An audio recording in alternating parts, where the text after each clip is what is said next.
সেনাবাহিনী আগ্রহী, বিমান বাহিনী, নৌবাহিনী সবাই,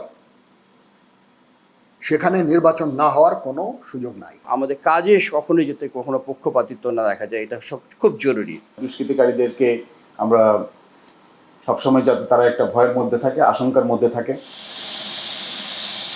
আসন্ন ত্রয়োদশ জাতীয় সংসদ নির্বাচন সামনে রেখে গাজীপুরে মতবিনিময় সভায় বিমান, নৌ ও সেনাবাহিনীর প্রধান, সশস্ত্র বাহিনীর ঊর্ধ্বতন কর্মকর্তারাও এতে যোগ দেন।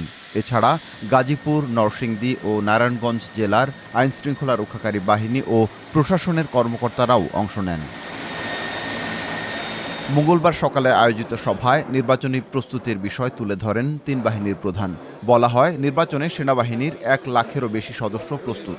এছাড়া বিমান বাহিনীর 4,500 আর নৌবাহিনীর প্রায় 5,000 সদস্যও প্রস্তুত রয়েছেন। আমাদের বিমান বাহিনীর প্রস্তুতি, ভোটে কোনো দুষ্কৃতিকারী যেন বাধা দিতে না পারে সে বিষয়ে সর্বোচ্চ প্রস্তুতির কথা জানান বাহিনীর প্রধানেরা। যতগুলি হেলিকপ্টার আছে এবং আমাদের ট্রান্সপোর্ট আছে, সব স্ট্যান্ড বাই আছে। বিশেষ করে আমরা এগুলি ঢাকা, চট্টগ্রাম, কক্সবাজার এবং যশোর, এই 4টা বেজে রাখবো। এখান থেকে আমরা সারা দেশকে কভার করতে পারবো যেখানে যেখানে প্রয়োজন হবে। আমাদের কাজে কখনোই যাতে কখনো পক্ষপাতিত্ব না দেখা যায়, এটা খুব জরুরি। প্রথমবারের মতো আমরা পুলিশের কাছ থেকে নন লেথাল ওয়েপন এবং রাইট গিয়ার সংগ্রহ করেছি, এবং কিছু কিছু এলাকা দুষ্কৃতিকারীদের জন্য অভয়ারণ্য হিসাবে পরিচিত, এবং সেই জন্য আমাদেরকে পেট্রোলিং অনেকটা বাড়াতে হচ্ছে। দৃশ্যমানভাবে পেট্রোলিং করে যাচ্ছি এবং দিনে রাতে বিভিন্ন সময় অপারেশনের মাধ্যমে দুষ্কৃতিকারীদেরকে আমরা সবসময় যাতে তারা একটা ভয়ের মধ্যে থাকে, আশঙ্কার মধ্যে থাকে। সভায় সেনাপ্রধান একটি আদর্শ নির্বাচন অনুষ্ঠানের প্রতিশ্রুতি দেন।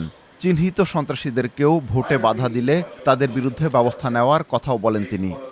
এক হচ্ছে আপনাদেরকে জানানো, আপনাদেরকে নিশ্চিত করা যে আমাদের সশস্ত্র বাহিনীর পক্ষ থেকে যত ধরনের সাহায্য সহযোগিতা আছে তার প্রিজাইডিং অফিসার আক্রান্ত হলো, ওনার লোকজন আক্রান্ত হল, আপনারা সাহায্য চাচ্ছেন, অবশ্যই সেনাবাহিনী, সশস্ত্র বাহিনী যাবে, যে তাদেরকে উদ্ধার করবে।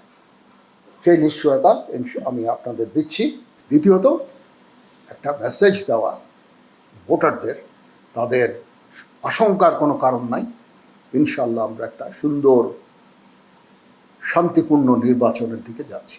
নির্বাচন কমিশন আগ্রহী, সরকার আগ্রহী, আপনার অ্যাডমিনিস্ট্রেশন আগ্রহী, পুলিশ আগ্রহী, সেনাবাহিনী আগ্রহী, বিমান বাহিনী, নৌবাহিনী সবাই,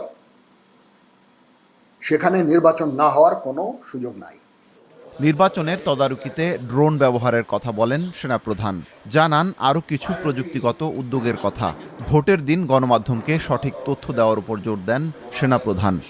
প্রত্যেকটা কনস্টিটুয়েন্সিতে কিছু ক্রিমিনাল থাকতে পারে, আমার বাহিনী এদের বিরুদ্ধে অ্যাকশন নেবে। আপনারা আইদার ডিটেনশন অথবা মামলা, যেটুকু বলে, অপরাধ করলো আমরা ধরে হস্তান্তর করলাম কিন্তু কোনো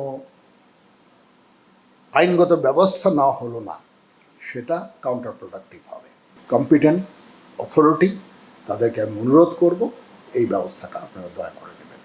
আমরা চাই বেশি বেশি করে জনগণ গিয়ে পোলিং স্টেশনে গিয়ে ভোট প্রদান করুক, একটা সুন্দর পরিবেশের মাধ্যমে, একটা আনন্দের মাধ্যমে, আনন্দ ফুর্তির মাধ্যমে তারা যাবে, যে